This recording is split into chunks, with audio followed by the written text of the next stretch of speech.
नमस्कार। आज हम एक बहुत ही दिलचस्प सवाल पर बात कर रहे हैं।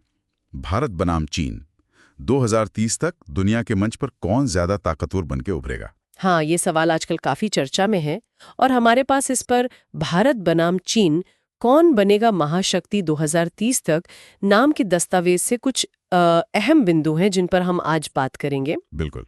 तो इन्हीं स्रोतों के आधार पर हम समझने की कोशिश करते हैं कि दोनों देशों की ताकत के अलग-अलग पहलू क्या हैं।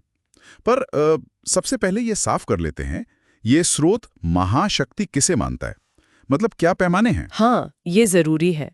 देखिए, स्रोत के मुताबिक महाशक्ति होने का मतलब सिर्फ बड़ी अर्थव्यवस्था या सेना नहीं है। इसमें कई चीजें शामिल हैं, जैसे एक विशाल इकोनॉमी, हाँ, मजबूत मिलिट्री जिसमें परमाणु हथियार भी हों, दुनिया भर में असर, मतलब कूटनीति और कल्चर दोनों, फिर टेक्नोलॉजी में लीडरशिप, और हाँ, सबसे जरूरी मुश्किल वक्त से, जैसे कोई महामारी आ गई या युद्ध जैसे हालात, उनसे निपटने की क्षमता। ठीक है, समझ गया। काफी व्यापक परिभाषा है। तो इन्हीं पैमानों पर एक-एक करके बात करते हैं। शुरुआत अर्थव्यवस्था से करें।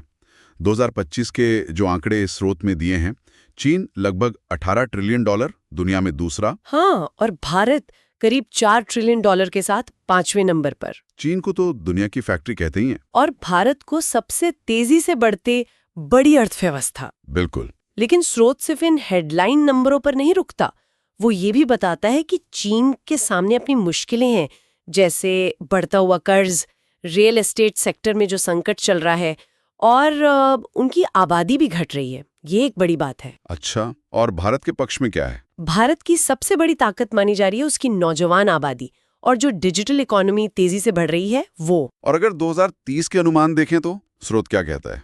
अनुमान यह है कि चीन शायद 22 से 25 ट्रिलियन डॉलर तक पहुंच जाए और भारत 7 से 9 ट्रिलियन डॉलर के आसपास। तो मतलब गैप तो फिर भी रहेगा। हाँ, साइज में चीन आगे ही रहेगा, लेकिन स्रोत का निष्कर्ष ये है कि विकास की जो रफ्तार है, ग्रोथ रेट, उसमें भारत का पलड़ा भारी दिख रहा है। तो ये सिर्फ आंकड़ों की बात नहीं, बल्कि भविष्य की संभावनाओं की दौड़ ज्यादा है। अर्थव्यवस्था के बाद अब लोगों पर आते हैं। जनसांख्यिकी, यहाँ तो तस्वीर बिल्कुल उल्टी है ना? बिल्कुल। चीन की आबादी तेजी से बूढ़ी हो रही है। औसत उम्र करीब 39 साल है वहाँ, और 2022 से तो उनकी कुल आबादी भी कम होने लगी है। और भारत? अब दुनिया में सबसे ज्यादा आबादी वाला देश, 1.43 अरब से भी ज्यादा लोग, और औसत उम्र सिर्फ 28 साल। हाँ, यही है वो जिसे स्रोत जनसांख्यिकी के लाभांश या डेमोग्राफिक डिविडेंड कह रहा है। मतलब काम करने वाली उम्र के इतने सारे लोग, ये भारत के लिए एक बहुत बड़ा मौका है। लेकिन स्रोत ये भी चेताता है कि ये फायदा तभी मिलेगा जब इन युवाओं को सही स्किल, सही हुनर दिया जाए, रोजगार मिले। तो हाँ, भविष्य के लिए भारत बेहतर स्थिति में दिख सकता है, बशर्ते वो इस ताकत का सही इस्तेमाल कर पाए। ठीक है, अब आते हैं मिलिट्री पावर पर।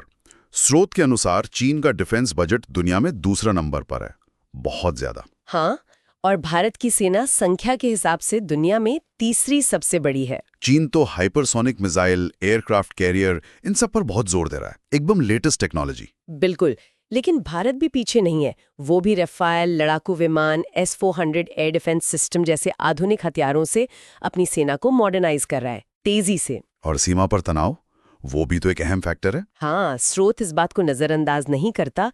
चीन भारत सीमा विवाद और भारत पाकिस्तान का मुद्दा भी। तो कुल मिलाकर स्रोत का आंकलन है कि तकनीक और बजट में चीन आगे है, पर भारत डिफेंस मॉडर्नाइजेशन में तेजी दिखा रहा है, अपनी जरूरतों के हिसाब से। सही। अच्छा, मिलिट्री से हटकर अब टेक्नोलॉजी और इनोवेशन की बात करते हैं। यहाँ क्या स्थिति है? यहाँ भी दिलचस्प मुकाबला है। चीन AI मतलब आर्टिफिशियल इंटेलिजेंस, सेमीकंडक्टर चिप्स और स्पेस टेक्नोलॉजी में भारी निवेश कर रहा है। ह्वावे, टेंसेंट जैसी बड़ी कंपनियां हैं वहाँ। और भारत में? यहाँ तो स्टार्टअप्स का बूम है। फ्लिपकार्ट, जोमेटो जैसे कितने नाम आ गए। और IT सर्विसेज में तो हम पहले से ही मजबूत हैं, इन्फोसिस, TCS। हाँ बिल्कुल। और एक चीज जो भारत के पक्ष में जाती है वो है हमारा डिजिटल पब्लिक इंफ्रास्ट्रक्चर, जैसे UPI पेमेंट सिस्टम, आधार। ये अब ग्लोबल मॉडल बन रहे हैं। स्रोत कहता है कि चीन शायद डीप टेक में यानी बहुत गहरी बुनियादी रिसर्च वाली तकनीक में आगे हो, पर भारत डिजिटल सर्विसेज और इनोवेशन में अपनी पहचान बना रहा है। ये काफी अहम बात है। अच्छा, अब दुनिया में असर और डिप्लोमेसी यानी कूटनीति, यहाँ भी अलग अलग ताकतें हैं। चीन का बेल्ट एंड रोड इनिशिएटिव बहुत महत्वाकांक्षी प्रोजेक्ट है और वो यूएन सिक्योरिटी काउंसिल का परमानेंट मेंबर है, जिसका अपना वजन है। दूसरी तरफ भारत की सॉफ्ट पावर जैसे बॉलीवुड, योग, हमारा लोकतंत्र, ये सब दुनिया में भारत की एक अलग पहचान बनाते हैं। और अमेरिका, जापान, यूरोप, इन सब के साथ भारत की पार्टनरशिप भी मजबूत हो रही है। हाँ, और स्रोत यहाँ एक बारीक बात कहता है। चीन की इमेज थोड़ी कह सकते हैं ज्यादा आक्रामक है दुनिया में, जबकि भारत की इमेज ज्यादातर शांतिप्रिय देश की है। तो इस लिहाज से बेहतर ग्लोबल इमेज और मजबूत पार्टनरशिप के मामले में भारत को बढ़त मिल सकती है। और आखिर में शासन का तरीका, सिस्टम।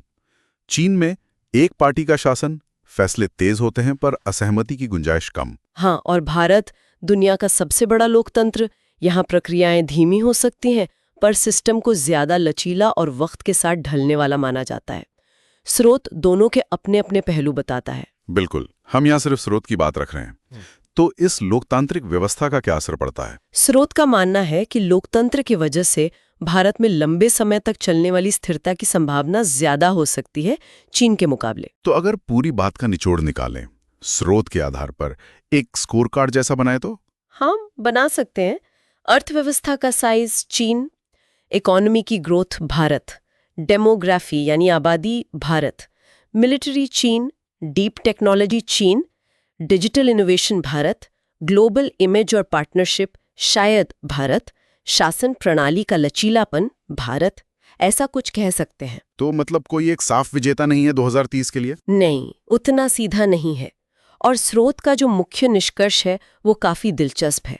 वो कहता है कि भारत शायद 2030 तक चीन से आगे न निकले साइज में, पर वो एक बहुत महत्वपूर्ण काउंटर सुपर पावर बन सकता है। काउंटर सुपर पावर, इसका क्या मतलब हुआ? मतलब एक ऐसी ताकत जो चीन के बढ़ते प्रभाव को संतुलित करे, एक मजबूत लोकतांत्रिक विकल्प जिस पर दुनिया, खासकर दूसरे लोकतंत्र, भरोसा कर सकें। स्रोत ये भी कहता है कि चीन शायद बड़ा और अमीर बना रहे, पर उससे अंदरूनी अस्थिरता और शायद दुनिया के अविश्वास का सामना करना पड़ सकता है। तकनीक, कूटनीति, तो वो दुनिया की सबसे प्रभावशाली लोकतांत्रिक शक्ति बन सकता है। बिल्कुल, स्रोत का इशारा इसी तरफ है। संभावना बहुत प्रबल है। तो चलिए आज की इस चर्चा को यहीं रोकते हैं और एक सवाल श्रोतान के सोचने के लिए छोड़ जाते हैं।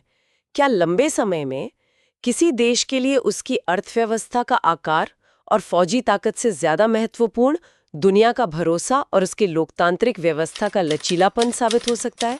इस पर जरूर सोचिएगा।